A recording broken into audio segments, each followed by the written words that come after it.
violence. But the Hebrew word used for violence, chamas, implies lawlessness, chaos, brutality. These giants didn't just threaten human civilization, they threatened God's plan. Because in the beginning, God said, "Let us make man in our image."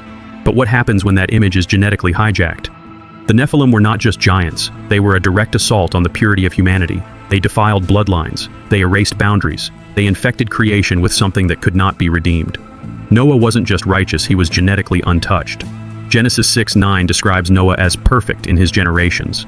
The Hebrew word is tamim, the same word used for a spotless sacrificial lamb.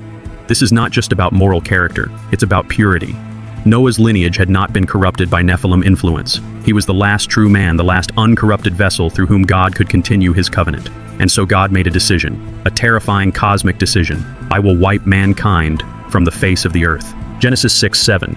The flood wasn't just about sin. It wasn't just about judgment. It was about resetting the human genome. The world had become something unrecognizable, a hybrid landscape ruled by abominations. The ark wasn't just a boat, it was a genetic safeguard, a womb floating on the waters of divine wrath. Every creature taken aboard was selected with purpose, every pair untainted, every breath preserved for restoration.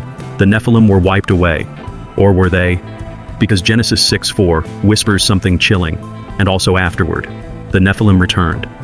How that mystery is darker than we think. And it leads us into the next phase of human history where giants walk among kings and empires, fall under their shadow. But first we must understand the flood not as an ending, but as the beginning of something far more calculated. Was the flood a punishment, or was it a divine reset to save what remained human? In chapter 4 we open the door to the most controversial idea yet. Did God recreate the world to quarantine what came before? Chapter 4. The flood as a divine reset. And God saw that the wickedness of man was great in the earth, and that every imagination of the thoughts of his heart